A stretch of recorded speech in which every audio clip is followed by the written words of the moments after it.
Good evening. This is the Lion of Legend, and welcome back to the Kid at the Back. So, it seems that day 2 has been released. I have tried to see if I can open up some previous save files, which it looks like I sort of can. However, the problem is I can't necessarily skip ahead to day 2, so I'm going to start from the beginning. I will leave in the description checkpoints in case you want to skip ahead. However, I feel like it might be better anyway. That way everyone has full context of how we got to whatever's going to happen in day 2, because our choices matter, of course. So let's see. Let's hop on in. This game is still in development. We still are, in a demo. And here are warnings, in case you are disturbed by any of these. We are going to proceed, though. It was many and many a year ago, in a kingdom by the sea, that a maiden there lived, whom you may know, by the name of Annabelle Lee. Day 1, The Beloved. And class dismissed. By our next meeting, I need a full report of the chosen poem everyone searched. Got it? The classroom was then filled with a series of low "yes ma'ams" and a few hums. Satisfied, your literature teacher packs up her things and goes out of the classroom. The students went on a series of chitter and chatter. Others stood up, dragging their chairs as they prepared to head out for lunch break. A slight yawn escaped your lips. Your eyes gazed outside through the classroom's windows. The sky is starting to dim, the sun's rays blocked by the dark clouds looming. You cursed under your breath. It's going to rain. Just my luck. I didn't bother to bring an umbrella too. You sighed in irritation as you stood up from your seat. Suddenly, a tap on your shoulder interrupted your line of thought. You turned your head towards the person asking for your attention. Your eyes meet with cobalt blue ones. They stare straight into your own orbs, a brow raised as if in slight irritation. She is clearly impatient. Impatient for what? Did you hear me? Do you want to come with us for lunch?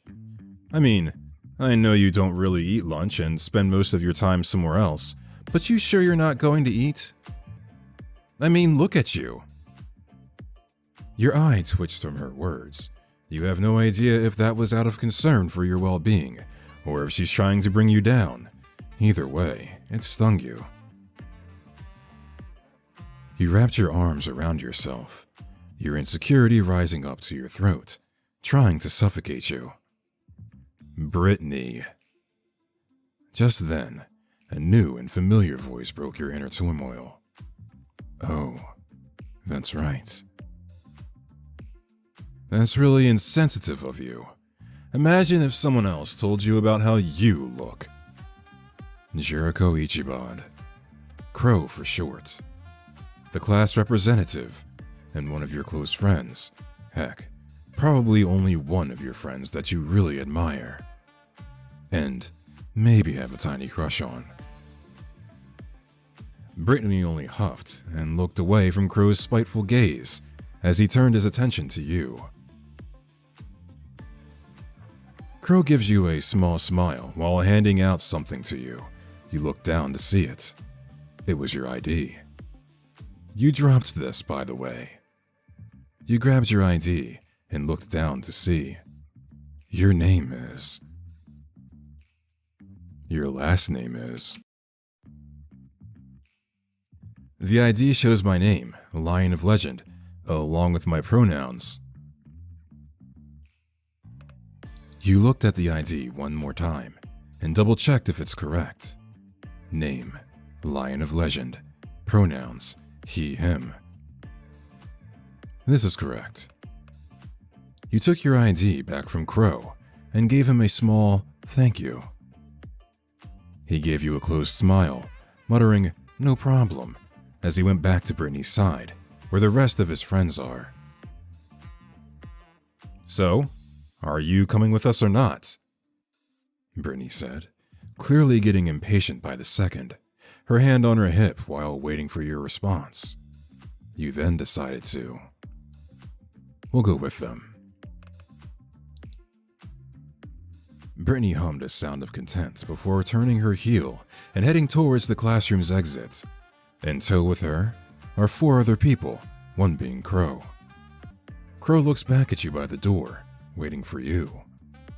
You caught up with them and met eyes with Crow again. There was something in his gaze that sent a shiver down your spine. You quickly averted your eyes once you got out with Crow following behind you, and the group heading towards the school's cafeteria. The cafeteria was loud. Students lined up to grab today's school lunch, while the rest went to a table with their packed lunches. "So, Lion, do you want to come with us to get the school's food for the day, or do you want to go grab a table with the others?" Brittany said, her gaze fixated on you. Brittany, along with Crow, and a girl with an orange uniform, seemed to be grabbing school lunch. Meanwhile, the 2 guys with them have their own packed lunch, about to head off to find a seat for the group. You decided that I will buy lunch. "I'll buy." "Alright then." "Daryl, Gio, go find us some seats while we line up." The jock, you assumed was named Daryl, waved Brittany away and turned around with the other male named Gio to find a seat, his arm wrapped around his shoulder while Gio was clearly a bit annoyed at the gesture. "Come on, Jess. Let's get in line." Yes, of course. You go first, Britt." The girl Brittany called out, you guessed it, was Jess, followed her behind. "Let's get in line, before more people start piling up. We don't want to get the bad stuff for lunch." You shuddered at the thought, remembering the leftovers from the school cafeteria. You nodded and went with Crow and got in line with the rest of the students. In the line, Crow turned his attention back to you. "I'm glad you were able to hang around with us, Lion. Even if it's most of the time." No problem, Crow. Maybe I just need a change of scenery, that's all." Crow just chuckled before picking his food behind the counter, paying for it afterwards as you did the same. You weren't really that hungry, and just bought a sandwich and a juice that you'd regularly buy whenever you find the time to spend your lunch break here. Brittany was already waiting for the rest of you, tray in hand. Once everyone got their food, Brittany turned her heel and walked towards where Daryl and Gio were seated. "Move your ass aside, Daryl." A loud gasp escaped through Brittany's lips, her mouth open in shock with the food that was on her tray, now splattered across her white uniform. "Brittany!" "Oops, sorry about that. You should have watched where you're going there." Brittany's eyes met with the person responsible. A group of girls, definitely bullies, and judging from Brittany's face filled with rage, they seemed to know each other. "Britt, are you alright? We should get yourself You fucking bitch. This is my only clean uniform. How fucking dare you?" "Oh, look at Miss Claire all flared up. Careful there, sweetie. You'll get wrinkles. It's not like you're all ugly already." And by ugly, this is getting ugly quite fast. Everyone's gazes were on the group of girls, some taking out their phones, either taking pictures or started recording. Crow tried to come in between them to stop the fight, but he wasn't fast enough. Splat. Next thing we knew, another loud gasp was heard. A wide smile was on Brittany's face, food on the mean girl's white uniform as well. Jess's face filled with shock as the food from her tray is gone. Take that, shit stain. How dare you? Food fight. Next thing everyone knows, the cafeteria is filled with rowdy students and food flying across the area. Are those trays? A sudden wave of pain was felt on your head, your whole face. And the last thing you saw was Crow calling out your name before passing out. Ugh. Where am I? Oh, you're awake. Thank goodness.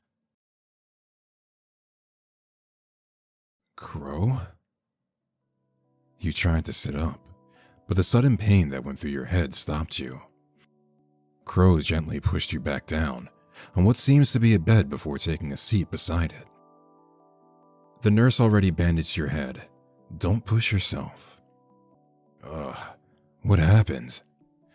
Well, after Daryl started that mess of a food fight, the principal was called in to stop it. Daryl got lucky enough to escape when he did. Gio was nowhere to be seen. As for Brittany, what about her? Well, Jess helped her out to grab a new uniform from the principal's office. Then why does my head hurt so much? Someone, somehow, threw a tray, and you were unfortunate enough to get hit by it. Thankfully, I got you out of there before it got ugly. Thanks, Crow. I owe you one. Don't mention it. Anyway, it's 1:15 in the afternoon. I should probably head out to my next class. You should stay here until the nurse gets back. You'll be alright alone here, right? No. Yes, you can go ahead. You sure? Yes, I'll be fine, Crow. You've done enough for me today. You gave him a small smile, but he did not return it. Crow then squeezed your hand, quite hesitant to let you go. Eventually, he loosened his grip, stood up, and walked towards the exit. You miss it as soon as he lets go. But before he could leave, he turned around and gave you a small smile before closing the door of the infirmary. You groaned and laid back down on the bed, feeling the bandage on your head. At least the pain is slowly dying a bit. Hope it didn't leave a mark on my head. Just then, he heard the door open, the nurse's voice echoing through the room as the clicking of her heels got louder as she drew closer. The school nurse entered, and following her was a tall student dressed in black. He seemed to be holding onto his left hand, and there, you can clearly see a streak of red flowing.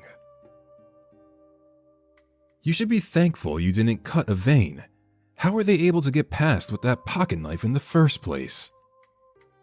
The nurse sighed. It seemed like she got her hands full with another student. The latter, however, didn't say anything, but he let out a small hiss when the nurse dabbed antibacterial on his wound. You sat up slowly, careful to not hit your head on anything else before sitting up, and looked at the student and the nurse. Your eyes meet with reddish-orange ones as the nurse finishes up wrapping around his wound. A blotch of red, slowly seeping out and staining the once white bandage. His eyes are still on you. Ah, you're finally awake, Mr. of Legend. The nurse finally noticed your presence. She took out some painkillers from one of the cabinets and gave some to you. Take these to lessen the pain. You both are free to get back to your class, or you can stay here and recover. I'll go back. Thanks for patching me up, nurse. The boy said before heading out of the infirmary. The nurse just shook her head before returning her attention to you. You can take some extra pills, but not too much. You can come back here if you ever feel anything wrong, Mr. of Legend. Take care now. You thanked the nurse before heading out of the infirmary and on to your next class.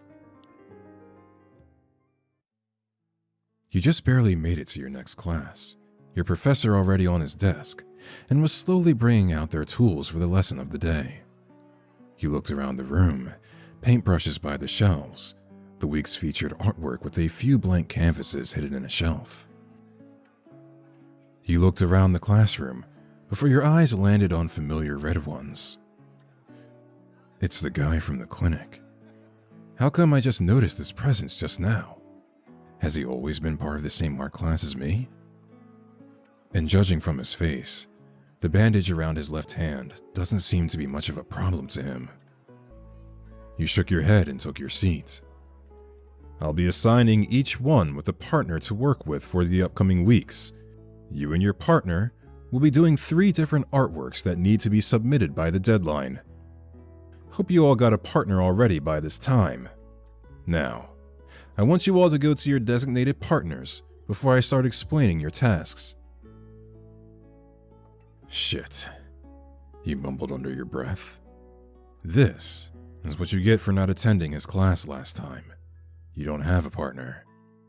You panicked as you looked around, trying to spot some loner or an unfortunate soul like you who wasn't able to attend last time. But from the looks of it, it seems like everyone is already partnered up. Just great. You were forced out of your seat since your seatmate's partner will be occupying it for the class. Unlike the rest of the class scurrying around to meet their partner, there was one who wasn't moving from his seat. You went to where he was situated. He seems to be reading a book. You let out a small cough to catch his attention. He closed his book and looked up at you. Seems like you're a bit lost there. Do you have a partner? No. Well, just your luck then. Me neither. So, do you want to be partners? Sure, why not? You took the vacant seat right beside him. His book now tucked away, and on his desk is now a pen and a piece of paper, seemingly ready to take notes. Hey, I never got to know your name. It's not quite important. Well, I should at least know what to call you instead of green-streaked hair guy. He raised a brow at your silly nickname you gave him, before slightly shaking his head. Sullivan Brogmancia. But just call me Soul. Soul. Soul means sun or brightness, right? Soul nodded. I guess you can say that. I like it. It's a unique name. Thanks. Well, I'm TheLionofLegend. Nice to finally know your name, Soul. Soul nodded with a small smile before returning his attention back to the professor. For this term, I want you and your partner to pass 3 art pieces. The first one would be a portrait of your partner, strictly on paper, with charcoal as a medium. You groaned. Boomer art teachers. Your professor then proceeds to give the other 2 tasks, before leaving you and the rest of the class to do your task for the day. Everyone started talking with their partners, some taking out their needed materials as the other one poses. You turned to Soul as he took out his own charcoal pencil and his sketch pad for the class. I gotta tell you right now, Soul, I'm not that great at art. I'm sure you're fine. Everyone starts somewhere. Plus, I can't really judge you since I haven't seen your work before. Along with this damn injury on my hand. Oh, right. Let's not stress that hand anymore. Well, prepare to be amazed. That's the spirit.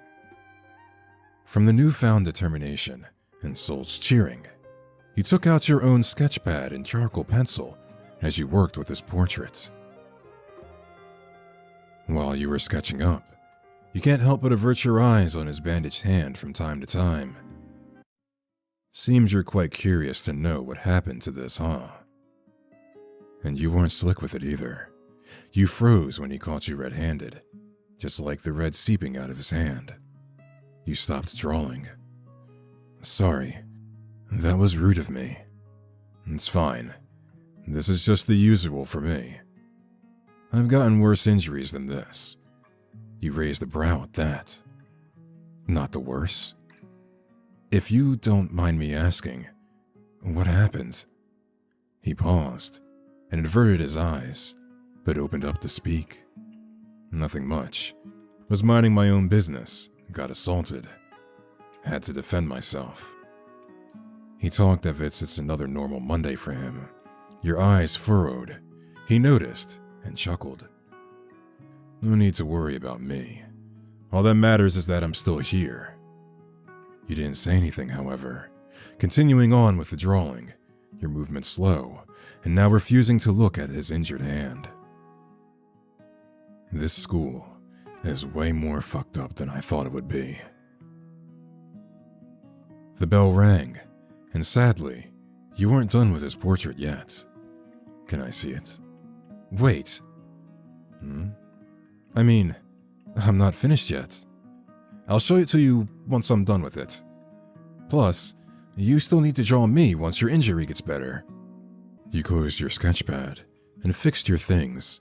Sol shrugged and agreed as he fixed his own things. The rest of the class went out of the classroom, along with you and Sol, as you continued on in the hallway. Do you have a phone?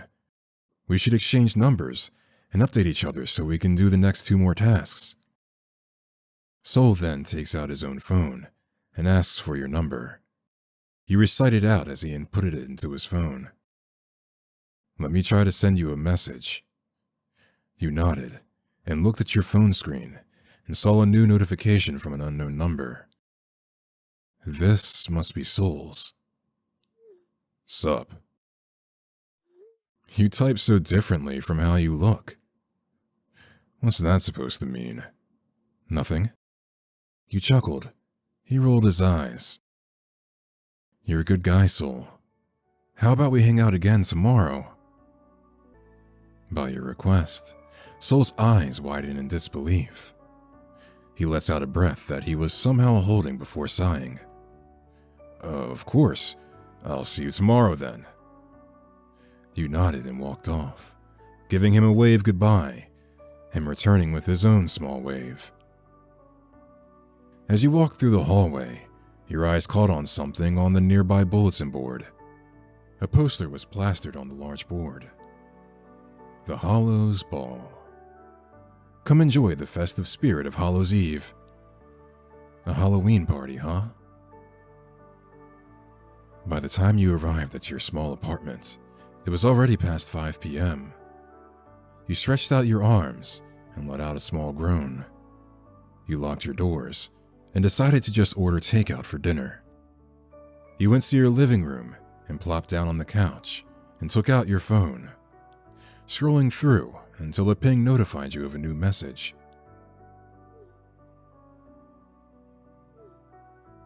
Anyone want to go to the Halloween party this Friday? It's gonna be awesome.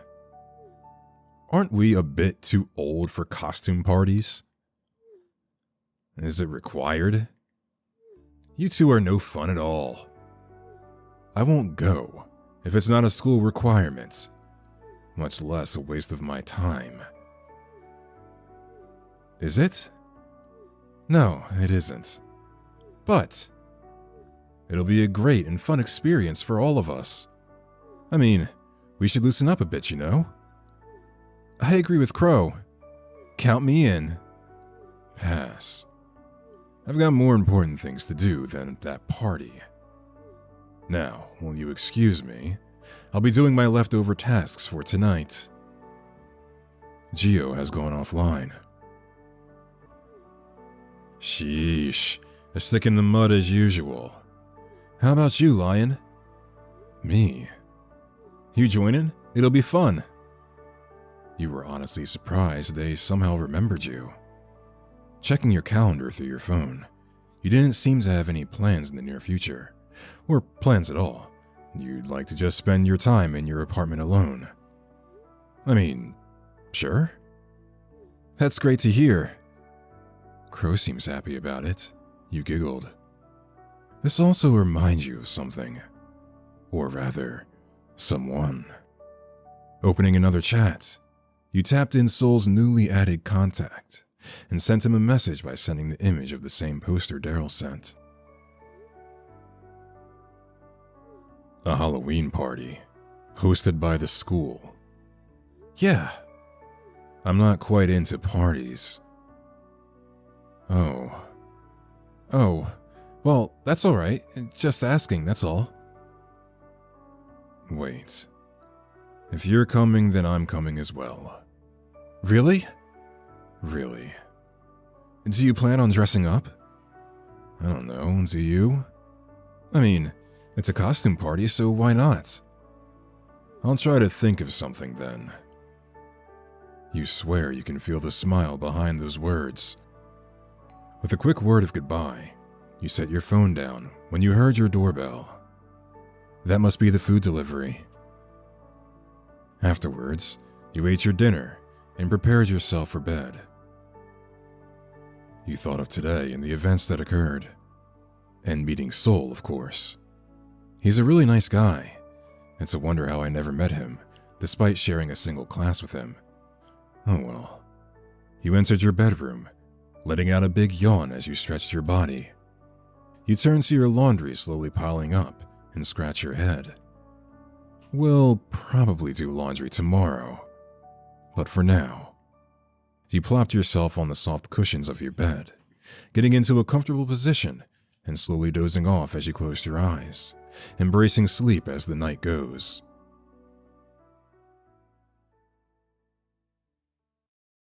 And this maiden, she lived with no other thought than to love and be loved by me, the one who loves.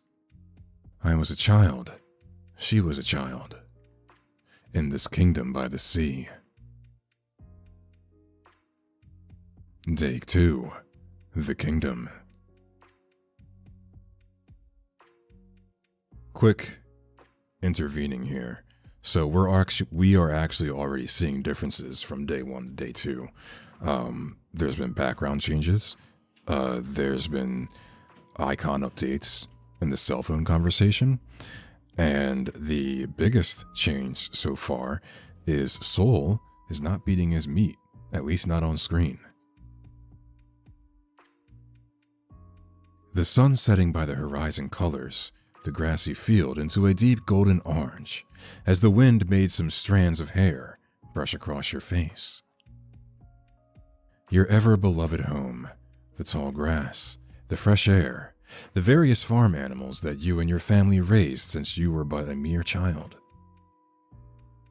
You can't even imagine what was happening before you right now as a group of people came while they talked with your father, your only family member left.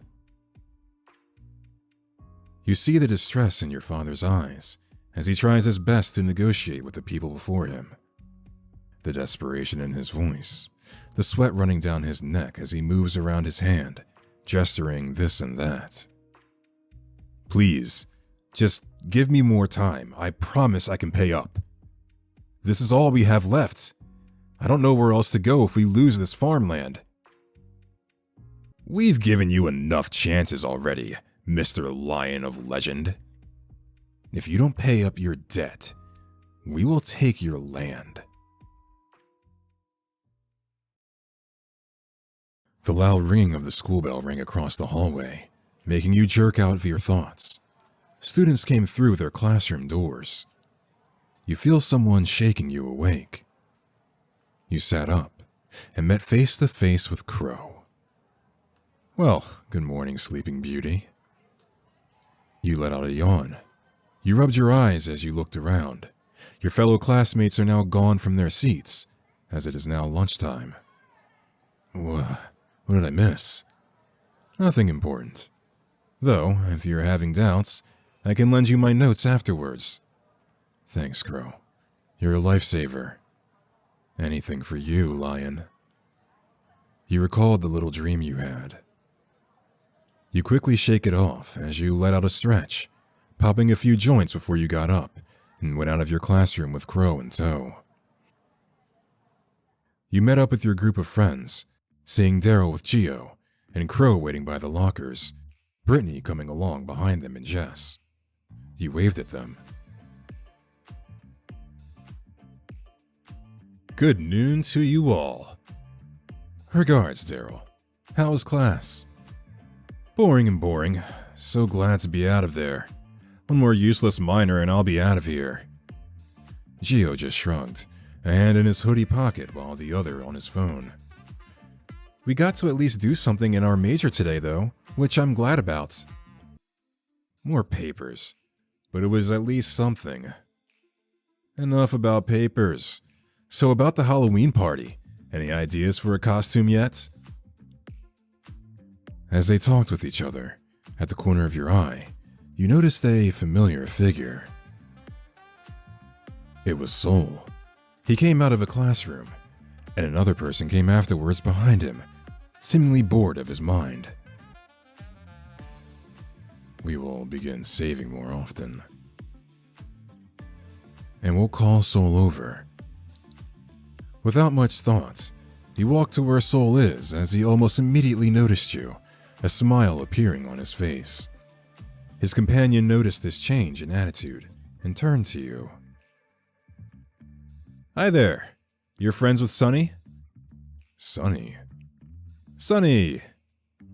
And he gave Soul a pat on the back with a smile on his face. Soul was unamused as he tried his best to hide his red face behind his hands. You know, because he's such a sunshine, he's sunny.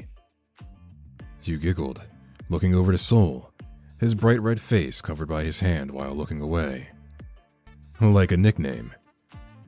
Yes, Sonny loves the nickname I gave him, right, Sonny?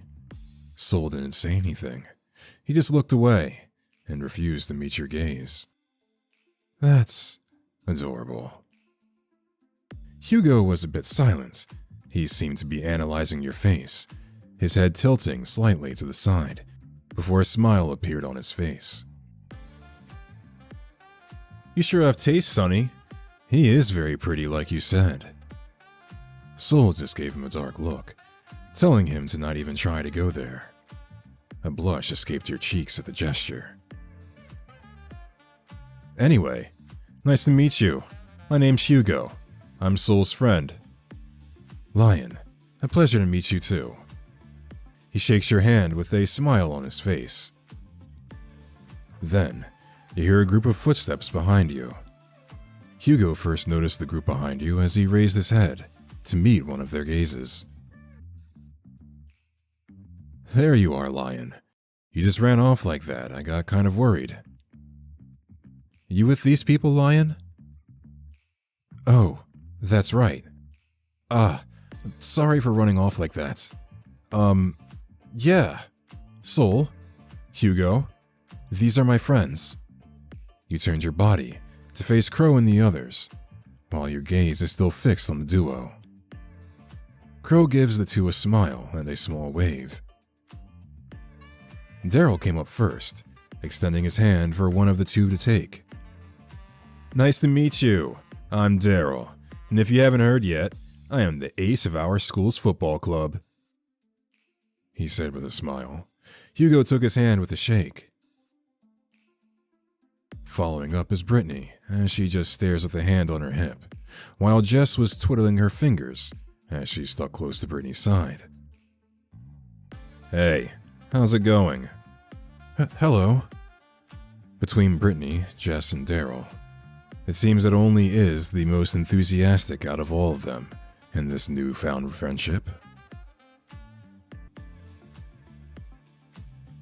I'm Hugo. I've heard about you, Daryl. Nice to meet you too. Thankfully, Hugo returned the same energy as the jock. I'm Jericho, but people call me Crow. Nice to meet your acquaintance. Crow also handed out his hand for Soul to shake. However, Soul did not take it. There was a slight awkwardness in the air between the two males, making Crow slowly retrace his hand back. No way. The atmosphere between the two, however, was cut short when Hugo gave out a loud gasp and marched towards Gio, who was way behind the group, a visible scowl on his face. Gio's eyes darkened as he tried to step back, but Hugo was quick on his feet as he engulfed the taller male into a hug. Subaru! Hisashiburi! Mendokusai. Eh? I didn't want to see your ugly face the entire day. No, the entire semester. But my luck seems to be slipping. Hey now, that's not a nice way to greet your brother. Another loud gasp was heard. This time, it came from Daryl. He points at Gio, quite a bit dramatically. You have a brother, Gio? Oh great, another one. That's big brother to you.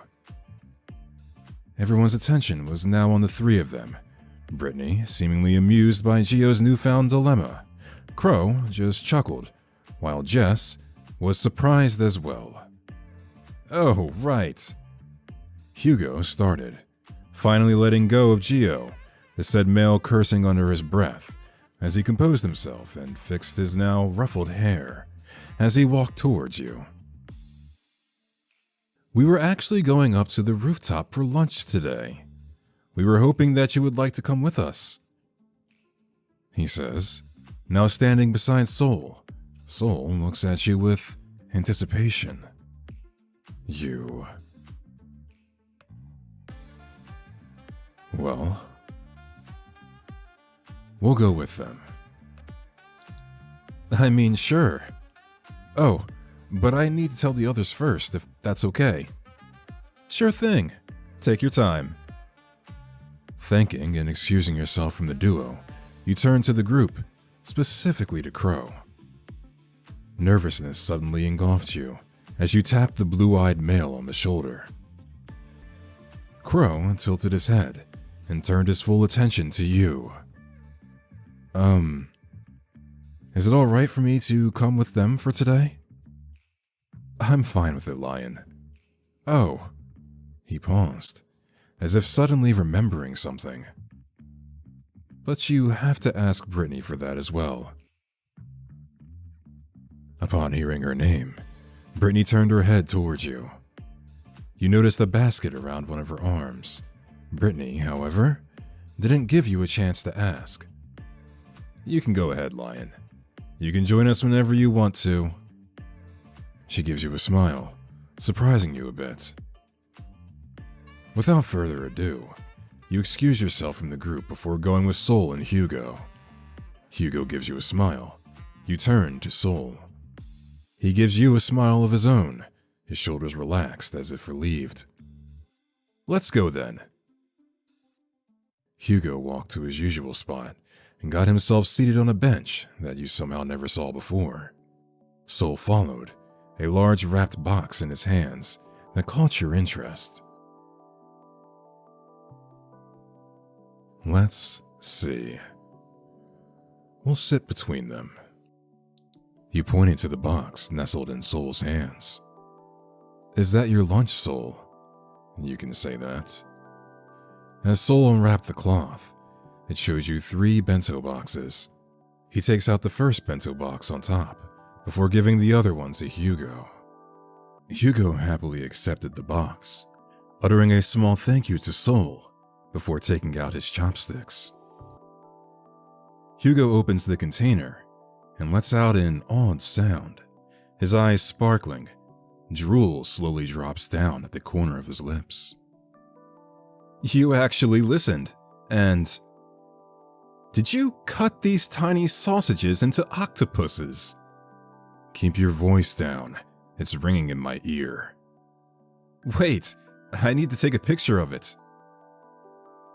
Hugo gently placed the bento on his lap before rummaging through his phone. He flipped it horizontally and opened his phone's camera. A small click of the camera's sound was heard before he placed it down. Hugo took the container back into his hands but not before turning to you and showing you what he keeps gushing about. Oh my. Isn't it adorable, Lion? There, you see, are various ranges of food with rice shaped to match a moth, seaweed to design the face along with using a cabbage leaf to form its wings. Right below the moth are mini sausages shaped like octopus. Wonderfully cut carrots were made to look like stars and squeezed beside stuffed shiitake mushrooms. The egg roll sushi and broccoli with melted cheese as a dip looked delicious. I almost feel too bad to eat it. Itadakimasu. Without wasting another second, Hugo started digging in. Did you make this by yourself, Soul? You can say that. Soul answered, opening his own container. Within it was just a regular ham and cheese sandwich.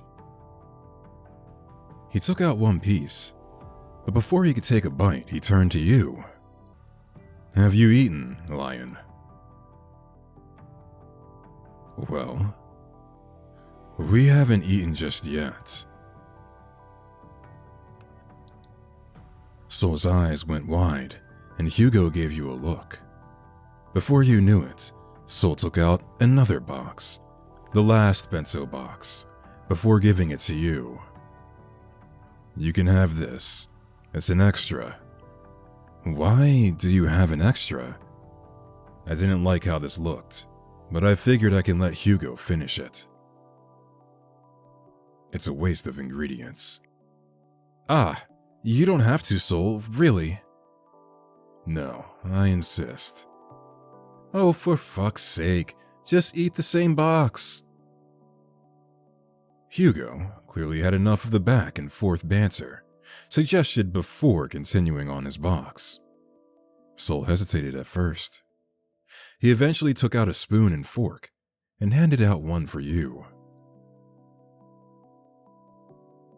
I suppose we may as well take a bite, right? Accepting the spoon, you scoop up a bit of rice and cut off a piece of the octopus-shaped sausage. You took a bite and chewed. You felt the flavors mixing well. It was delicious and fresh. It's amazing. Soul, this is really good. Hugo nodded along with you, food stuffed on one cheek like a hamster. I know, right? You'd honestly be surprised. Soul.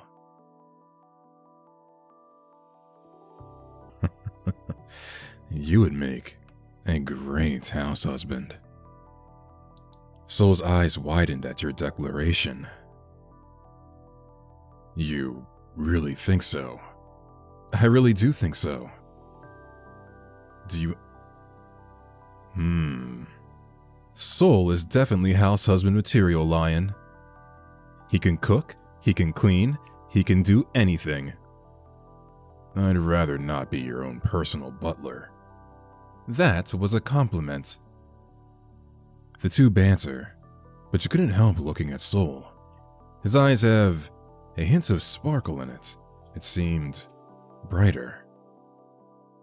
Then Soul was quiet, his eyes in a daze, as if lost in thought. This caught your attention, tilting your head to the side as you called out his name. Soul? You okay there? What? Oh, I'm fine, Lion.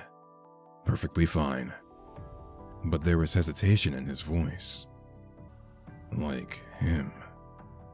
You said something, Soul. He cleared his throat. His back straightened, and his eyes closed. That person. The one with braids. Person?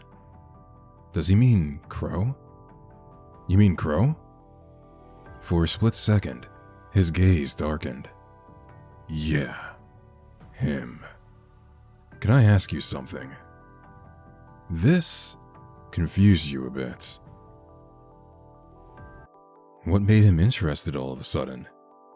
And towards Crow nonetheless. Maybe he would like to know more about him. Crow is known to be very friendly. Sure. What is it that you'd like to ask me? Do you like him? Your heart dropped, and you nearly choked on your own spit. Oh boy. Oh. Decisions. So, if we straight up say no, does this mean that we are going to go on the route of soul? And if we say maybe, what could happen? I'll say no for now, because I feel like the selling point is soul. What makes you say that? You nervously laughed. Nothing of the sort. There was hesitance in his eyes, unsure whether to believe you or not. Wanting to change the subject before he gets any more suspicions, you blurted out. How about you, Soul? Surely there is someone you like. He smirked. The grin he makes when he teases makes its way up to his ever-handsome face. Why? You interested? As if. A wild blush erupted from your face as you tried to diffuse this topic. Soul just chuckled as you stammered and fidgeted, his gaze softening. So cute. Hugo eventually finished his own box, tucking away the box and wrapping it back up. Hugo stood up from the bench, stretched his limbs, walked a few steps ahead, and looked back at the both of you. Is this what you guys do every day? You questioned, making Hugo turn to you. Or at least, when you both get together. What do you mean? You mean Soul giving me lunch? He just keeps forgetting to bring his own. Hugo pouts. And you never finish yours, so I do the honors of ever finishing good food, thank you very much. Those bento box art. What inspired them, if you don't mind me asking? Oh, you didn't know? Shut it, Go-Go. Go-Go. Oh, now we're using the nicknames now, Sonny. How sweet of you. You see here, Lion. My old pal here just makes food art like the typical artist that he is. But he never bothers to finish it, much less eat it. And he really loves cute things like... Hugo turned back to Soul. Soul just stared back at him, his arms crossed. What was the name of your plushed horse, Sonny? Like hell I am answering that. Who?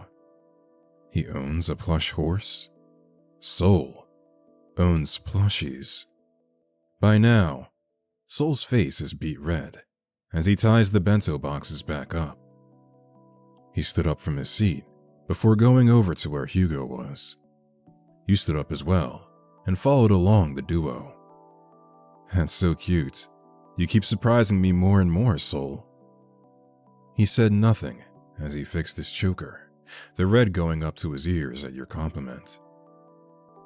Looks can be deceiving. This begs you to wonder. Why do people never bother to notice him? Why don't people want to get to know him? Maybe they just never gave him the chance because of how he looks, not to mention his intimidating height. But in the end, he's just a gentle giant. By then, Hugo stopped talking, the wind picking up a bit as he went by the railings. He leaned in and placed his elbows on the cold iron surface as he looked down. Curious, you approached him and looked down to where his attention was. And there, you see a group of unfamiliar people. They look so fancy. They look rich. Dangerous. It doesn't help that the adult with them, you're guessing a teacher, has an eye patch on his right eye. Tch. High-class mugs. Sol lets out a disgusted look at the group of well-dressed students. He didn't spare them a second glance and went back to the bench. High class? You don't know about the hierarchy, Lion? No, not that I'm aware of. This is the first time I have ever heard of it. How come I have never heard or seen one of them throughout my school years here? Hugo just made a low chuckle, his gaze still transfixed on the group below him. His eyes narrowed, just like Sol. He clearly doesn't like them either. I don't blame you. No one likes talking about them anyway. Oh, now we have animations. Well, that's cool. Hugo's hair blowing through the wind. Let's talk about the hierarchy. How come I have never heard of the hierarchy before? It's like a hidden thing, but that's what we call it. The school. No, the entire city. It's like a fighting pit. Whoever is the most powerful has a better chance in living a good life here. People come to this school to gain a second chance in life. But to achieve that, you have to make yourself well known. Make them think you're worth their time. If not, you're on your own. High class. He glares at the group below. This school building isn't actually the real thing. Wait, what? But the school map clearly says that the address is... That's where they actually fool you. You might think you got it right, but we are sorted based on our background. The real school building? Way farther than where we are. And their campus is 10 times bigger and better. They get proper classes, better equipment, everything is just better. Here, we only get the short end of the stick. The afterthought, if you will. If I have to guess, the well-off are in the main building. That's right. Son of a duke. Daughter of a businessman. Heck, as long as you're rich, you're in. Your chances for having better education rest there. If you are part of the high class, then you'll have a better chance of having a successful and stable life. But don't we have students here who are like, super rich? You remember Jess being one. She is a daughter of a businessman, but how come she's not part of the higher class? There are some who ended up shifted down and moved to our building. Either they failed a class or got a violation. They didn't want that type of stain on their reputation, so they sent them here. Of course, some didn't appreciate that. They see us as someone lower than them, hence. Hugo looks at Sol, the said man too busy sketching on his sketchpad to notice. Oh, they have to fight the weak to feel something, huh? They sound like nothing but bullies. How come someone didn't step up to complain? Hugo, however, just laughed at you, as if you told him a very funny joke before shaking his head. If only it was that easy. His laugh eventually died down as he scratched his head. Actually, Lion, in this city, no one really gives a shit. Money is the only thing revolving around this city. You got no cash? You're done for. Which is why people like us, he looks at you, are desperate to get into the higher class. If you so dare complain. He paused, as if contemplating the words he's about to say. Judging from his entire demeanor, it's not good. Instead, he sent you a look. His once soft sky blue eyes are now sharp, like icicles piercing down on you. You're better off dead. Hugo glanced one last time below. The group of high-class students are now gone, before averting his gaze on somewhere else. He lets out a sigh. But that's the sad reality here. The attention is good, great even. Your chances to get a stable life and even have a knock to stardom is high once you're part of the high class, much less graduate there.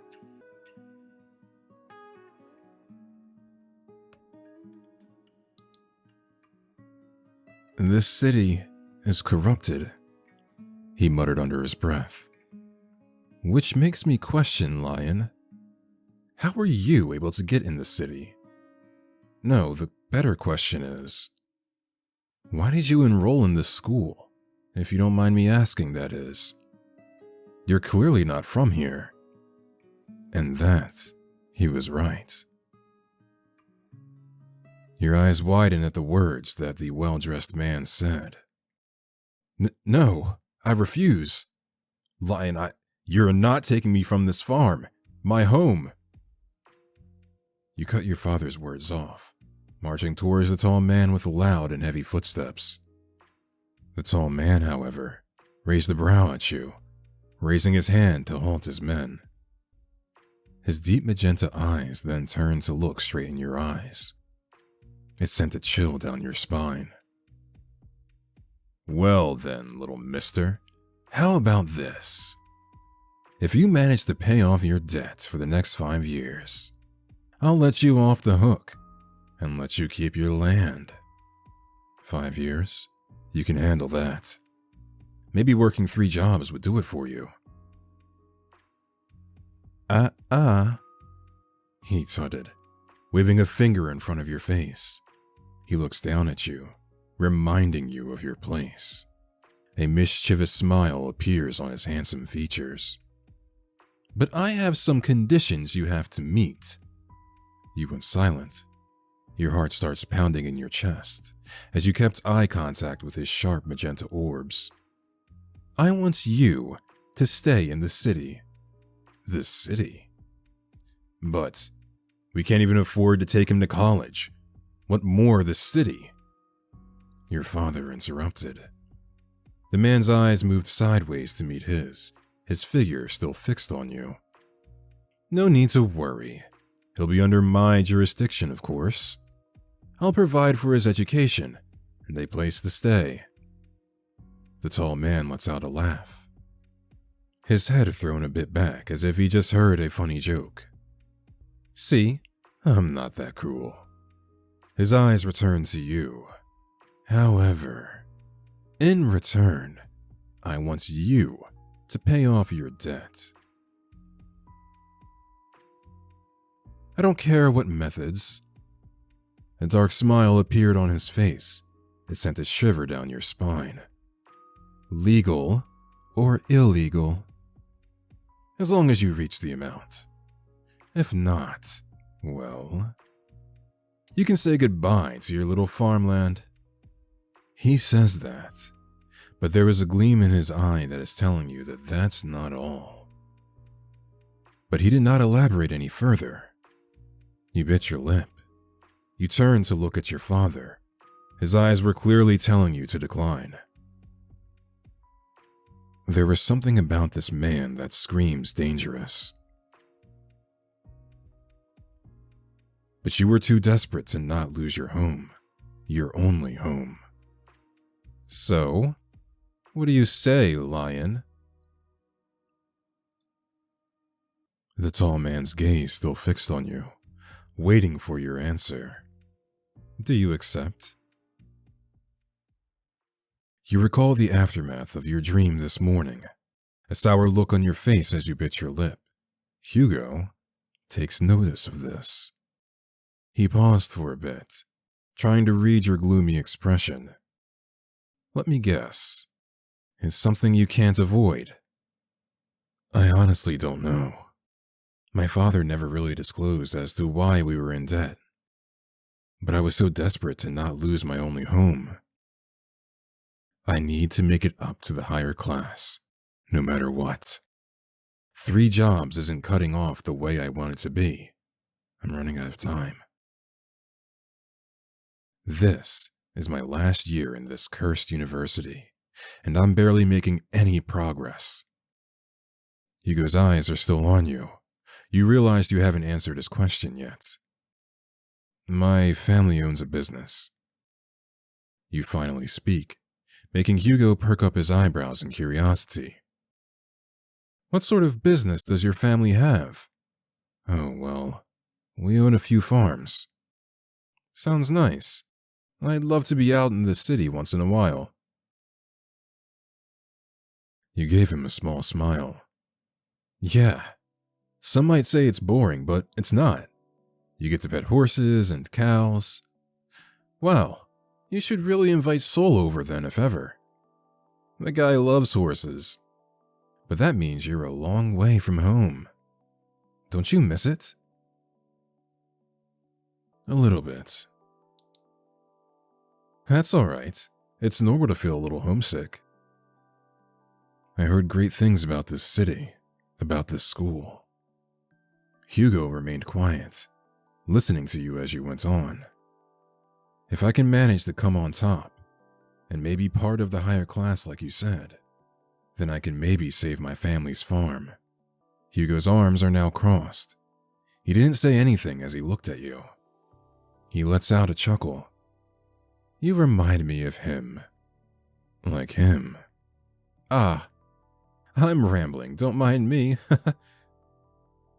Having caught red-handed, he waved around his hands, his face now red as a cherry as it reached his ears. Just then, you felt a presence behind you. Turning around, you're met with Sol.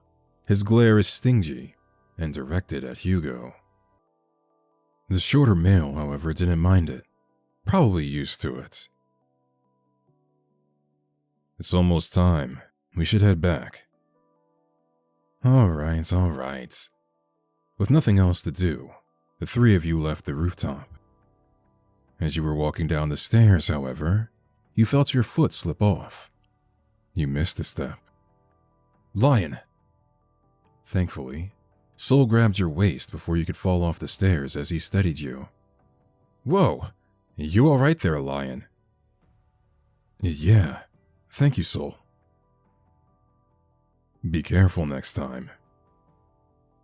Sheesh, this school and its bad architecture. Also one of the few flaws here. The stairs are all wonky. It's also why it's forbidden to go up here. We're troublemakers, though. Hugo chuckled as he went down the stairs, watching his step as he did so. Sol's arm is still secured around your waist, and it seems like he isn't letting go until you're all on stable ground. The sound of the bell ringing throughout the hallway echoes through, signaling the start of the next classes for some. Hugo groans. I don't want to go to class. I hate my history teacher as much as my archery coach. So why don't you skip then? Hugo's eyes popped open. It became bright, like a light bulb just popped out on top of his head. Sol knows exactly what that looks mean. I am going to skip class. How about it? Fuck this school. If they're going to treat us badly, then let's be the bad guys, Hugo said with a mischievous look on his face. Sol just sighs. He then turns to look at you, seemingly waiting for your response. The thought of skipping is quite a gamble. Your next class is with Crow in art history. But then again, your teacher will probably only do some boring-ass introduction. Missing one wouldn't hurt, would it? Ooh.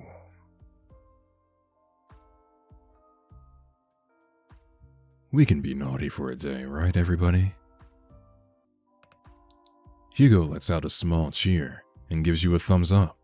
Sol gives you a cheeky smile of his own. But how do we do that, though? Obviously, we can't go through the entrance since it's closed and guarded. I know a way. Without wasting any more time, Sol leads the way, going through the backside of the school near the gardens. The edges, of course, were barricaded by a tall iron fence. Sol finds a bush and pushes it aside, revealing a gaping hole. Well, that's quite convenient. Did you make this hole, Soul? He did. I did. Hugo went ahead first through the hole. Soul waits for you first, before following right after. The three of you went past a few bushes and shrubs, the leaves falling as you passed by them, the red and orange leaves scattering around, and some making its way to your uniform, before you all eventually made it out and met with pavement. So, where do we go? Hugo thought for a moment, looking around before pulling out his phone. Suddenly, he lets out a gasp, scrolling through his phone faster before gripping on Soul's shoulder, earning him a hiss from the taller male. Sherlock Holmes is out? My ears. Oh yeah, it's that detective movie I keep seeing on the television. I thought it won't come out till next week. Did I set the date wrong? With that, Hugo started sprinting, leaving you and Soul behind. For the love of... Soul placed his hands on his hips before walking to where Hugo ran off to, as you followed. Hugo kept tapping away on his phone. His shoulders went slump. Guess he did get the date wrong. Shoving his phone back in his pocket, he turned to you and Soul. He clasped his hands together and pulled the biggest puppy eyes you have ever seen. We have got to watch it. Can we, Lion? Can we, Sonny? Hugo begged. You can go ahead and watch the movie. I'm going to roam the arcade while you're at it. Hugo pouted. His eyes went half-lidded and the sparkle in his eyes was gone. But it's more fun if you're around. I know you like those crime videos you watch from time to time, so please. Soul, however, basing off his expression, isn't in the mood. Hugo gives up and turns to you. How about you, Lion? Would you like to watch the movie with me? The ticket and food's on me, of course. Well, I know that I started this channel for horror games. However, we have a second objective, which is to date very attractive men. And I know that Hugo is not a love interest in this game. Hugo shrugs. Alright, go on your little impromptu date then. Besides, I don't want a third wheel either way. Date? You're the one who decided we should skip class and do whatever we want. Yeah, and I want to watch a movie. Well? Don't let me stop you two. I kind of skipped ahead. Hugo stuck his tongue out at Soul. The said male only rolled his eyes. Well, I'll be heading in now. I'll just give you guys a call on where to meet.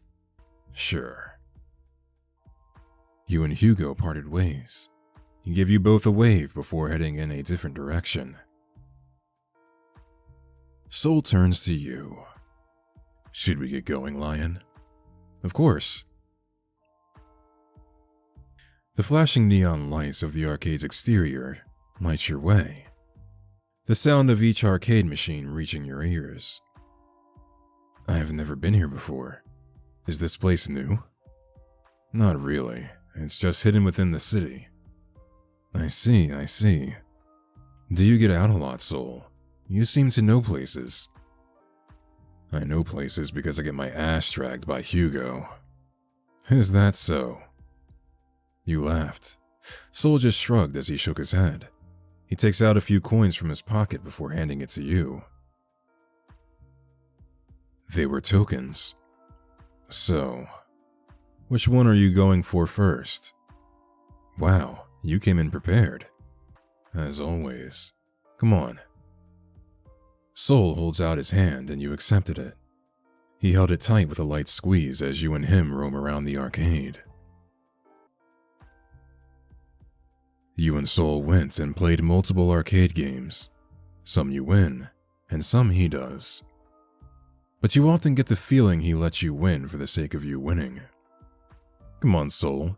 This is like the 5th time I won. Ain't no way you're this bad. Maybe you're just that good, Lion. You flatter me. Just as when you're about to insert another coin, however, you realize you've ran out of tokens. Soul takes notice of this, of course, and gave out some of his to you. I'll go to the counter and grab a few more tokens. You don't mind staying here for a bit, right? Oh, how much should I pay you for the tokens? It's on me. Don't worry about it. Wait here. Giving you one last look, he hurriedly went to the counter. You looked around the area.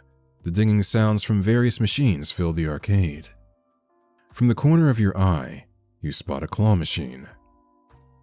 Maybe playing a few games wouldn't hurt. Going to the claw machine, you check the contents inside.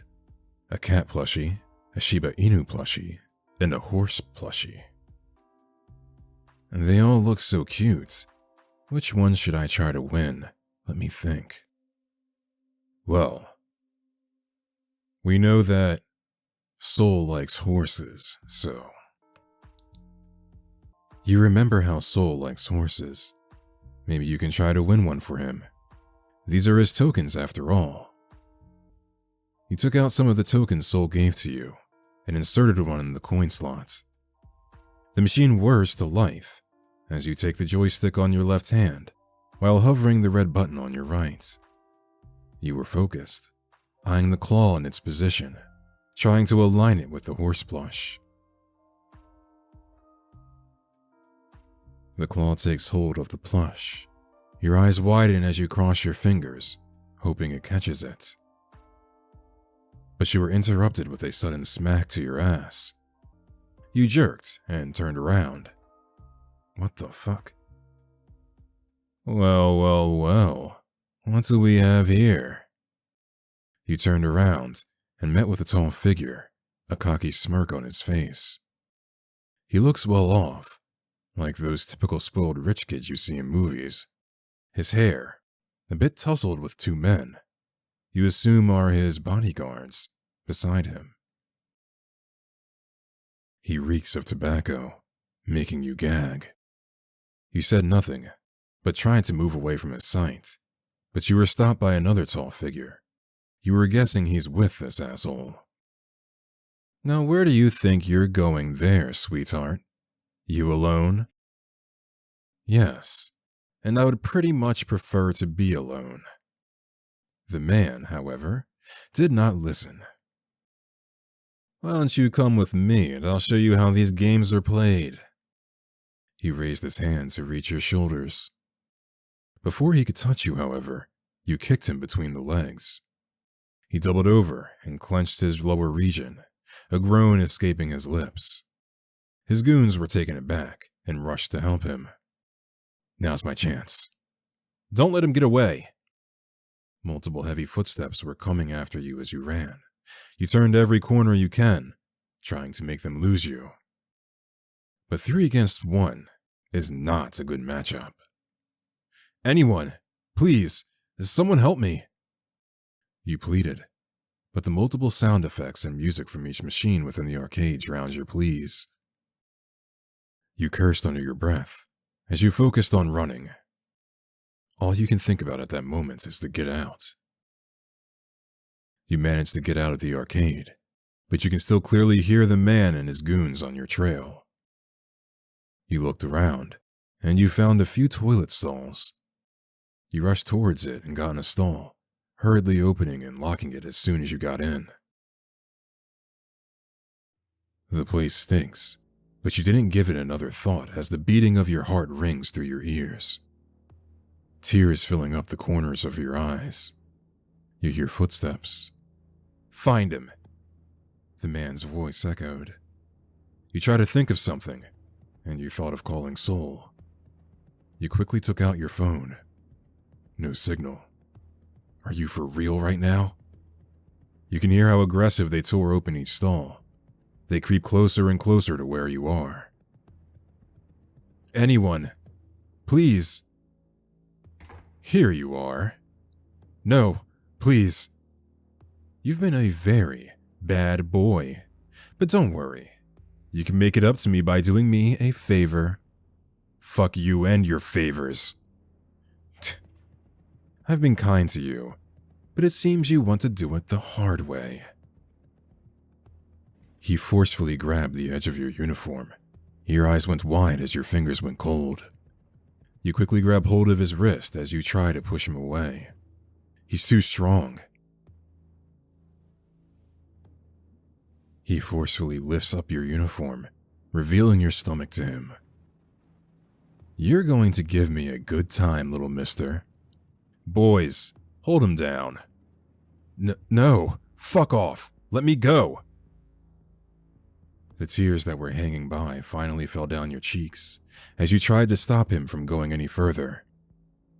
The two large men with him held you down as you tried to struggle, but to no avail. Your vision is slowly being blinded by the hot tears that were filling up. It's no use. His grip is too strong, and there's no one near to hear me. You close your eyes shut. Please just end quickly. What? Who? Judging from the impact, the man's body was jerked off you as he was thrown to the side. You hear flesh hitting flesh. And another one.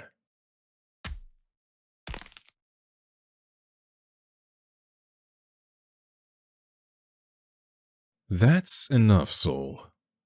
Not yet. That's enough. You broke his nose already. No. Soul! That's enough! Lion needs your help. At the mention of your name, the familiar reddish-orange eyes went wide open before turning to you.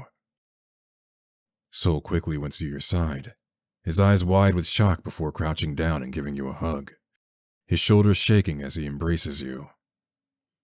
You said nothing, however, too stunned to speak to what transpired before you. The man now lay still on the ground, a pool of blood seeping out of him. The rest of his goons passed out on a random corner. You looked up and met with all too familiar eyes of Hugo. But they weren't the kind ones you usually see on his face. Hugo's eyes twitched as he sighed, trying to hide his visible irritation but failing. He looks around at the mess Soul made before turning to check up on you. He said nothing, hands in his pockets, while he looks down at you in Soul's embrace. It's getting quite late. We should head home. Hugo taps Soul's shoulder, making the tall male bury his face further in between your neck before eventually letting go. His eyes were bloodshot, his face red from either anger or worry. You aren't sure, but one thing's for sure, is that this man before you cried. He cried for you. I'm sorry. I'm so sorry. I shouldn't have left you. Soul.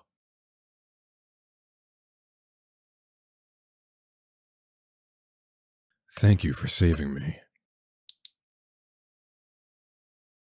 You reach out to cup his cheek. He flinches at the touch. Tears that he was trying to hold back is now flowing freely down his cheeks. He eventually relaxed as he closed his eyes and leaned onto your hand as he held it. I don't know what I'll do if... It's okay. It's all right. Here. Beside you, Hugo extended his hand for you to take. You notice on his other hand is the same horse plush you tried to win back in the Ukraine game. You took Hugo's hand as he helped you get up. Soul stands as well, but backs away from you a few steps.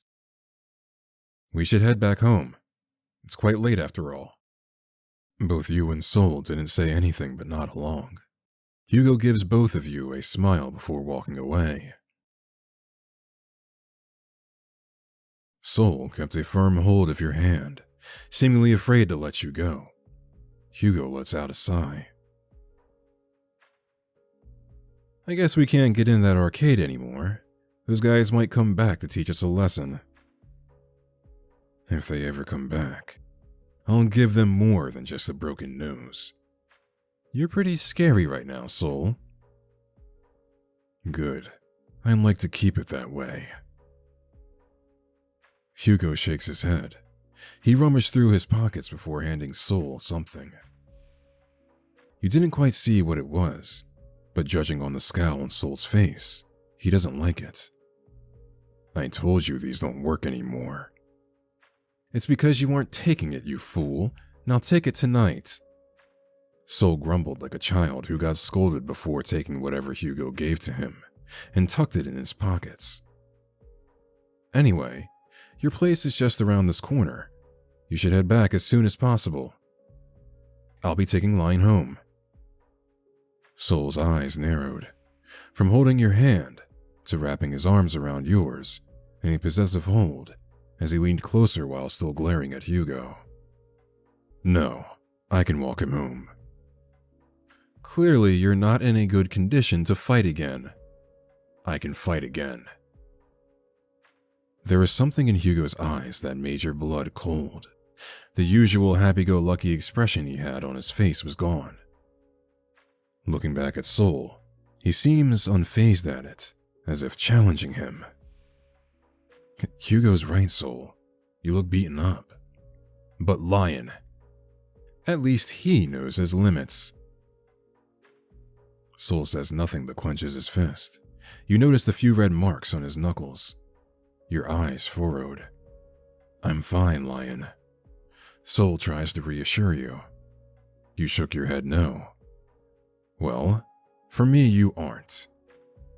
You look up and gave him a reassuring smile. I'll be fine, Soul. Besides, I have Hugo to keep me safe. You go home first and get some rest. All right. Oh, Soul, wait, before you go. He paused in his tracks. He raised his brows in curiosity.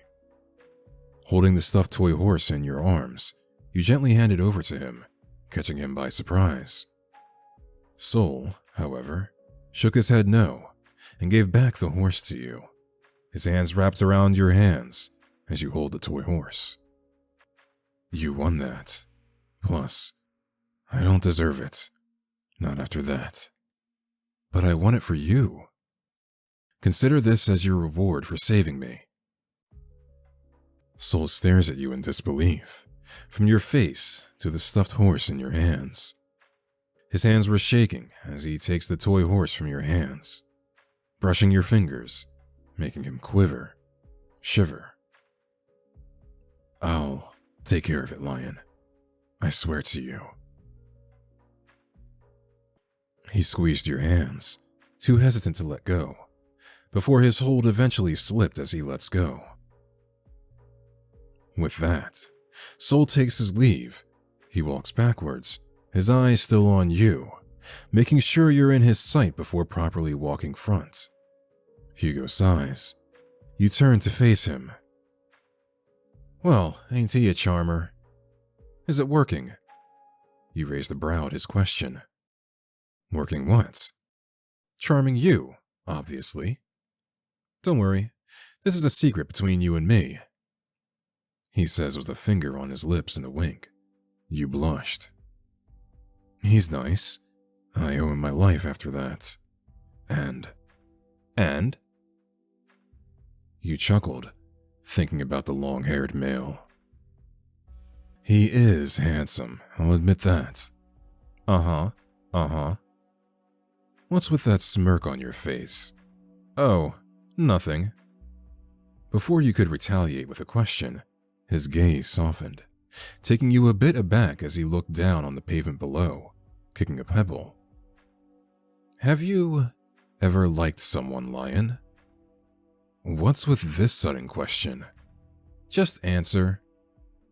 You paused as you thought for a second, and the first person that appeared in your mind was...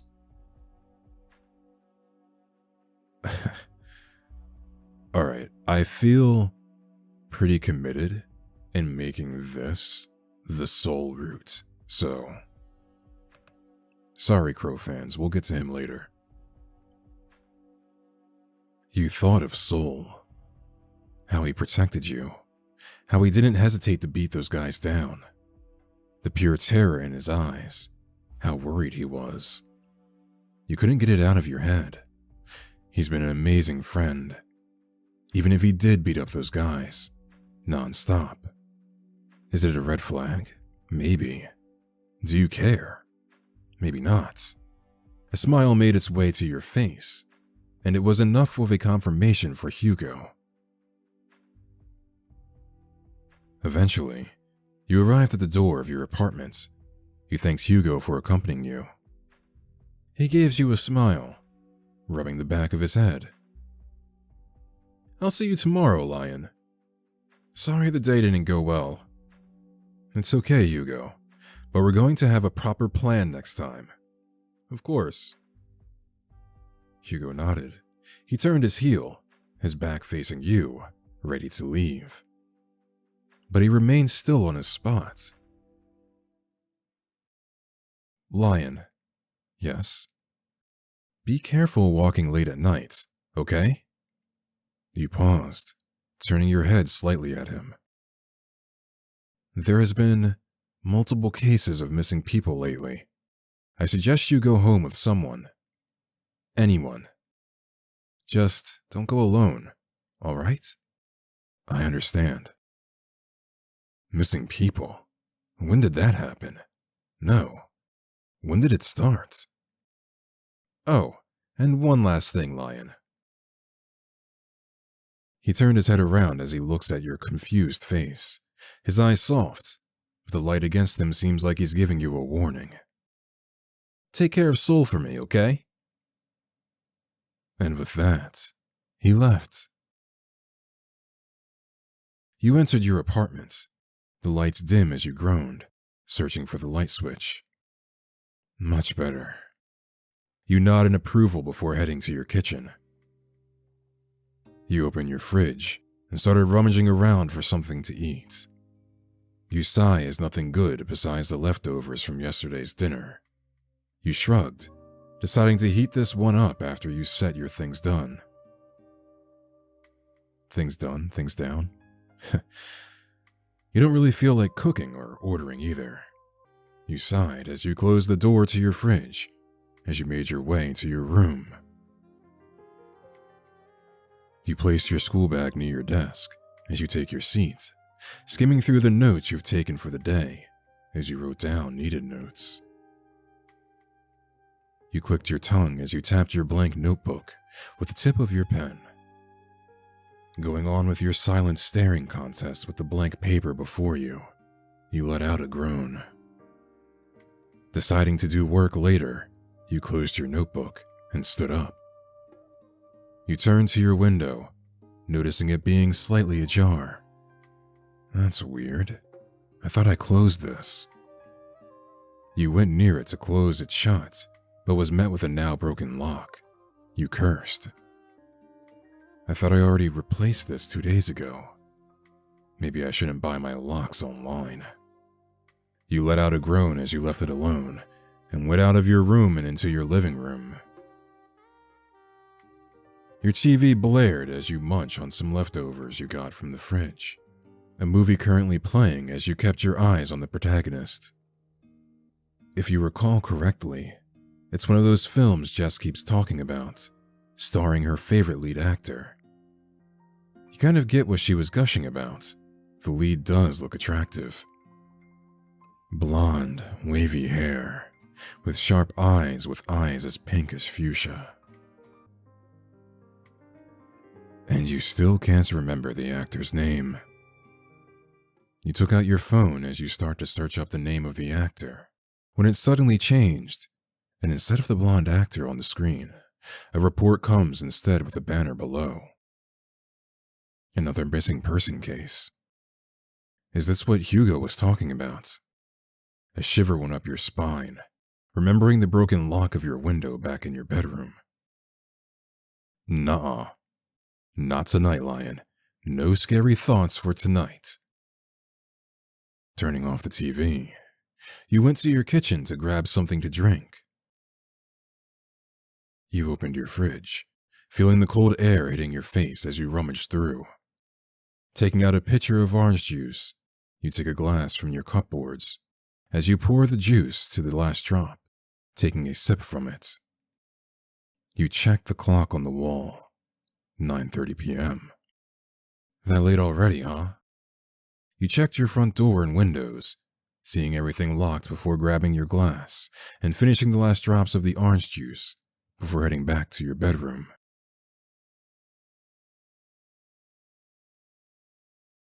Now dressed in your nightwear, you let out one last stretch, a yawn escaping from your mouth. Getting in your bedsheets, you laid in comfort. Today was a lot, you thought. Another yawn escaped your lips. You must be really tired, you thought, your eyes going half-lidded. And eventually, sleep took over. The moon was high up in the sky.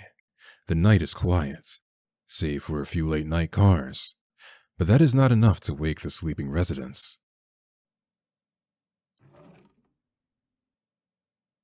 What was that? There was foreshadowing earlier. Nani the fuck? What is this? What the fuck? Still broken, huh? You should be careful, Pumpkin.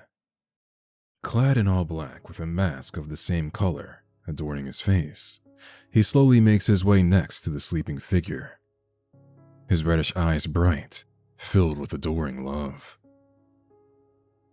He reached out and stroked a finger against his beloved's cheek. Look at my sleepy sweetheart. Makes me wonder who supplies Hugo those sleeping pills. He lets out a low chuckle as he leaned closer to Lion. Pulling down his mask, he leans forward, checking his face before continuing.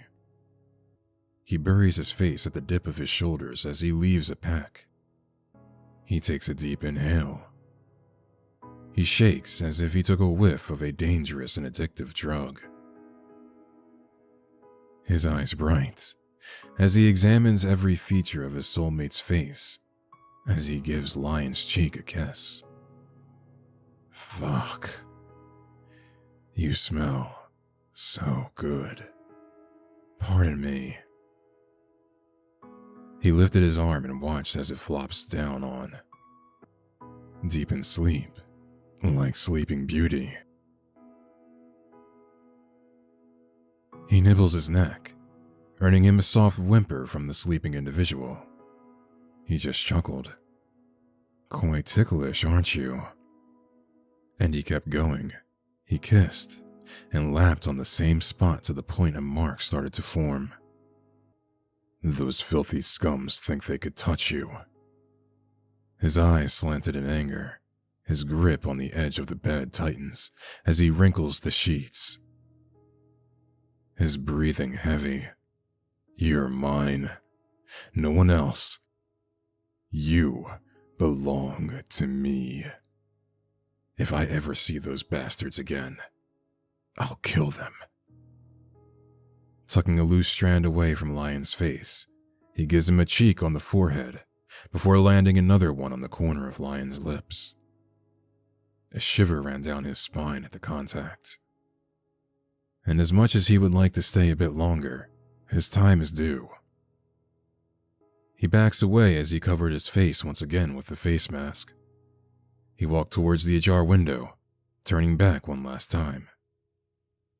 Sorry about your window, Pumpkin. I'll make it up to you someday. He carefully opens the window again. And with that, he's gone.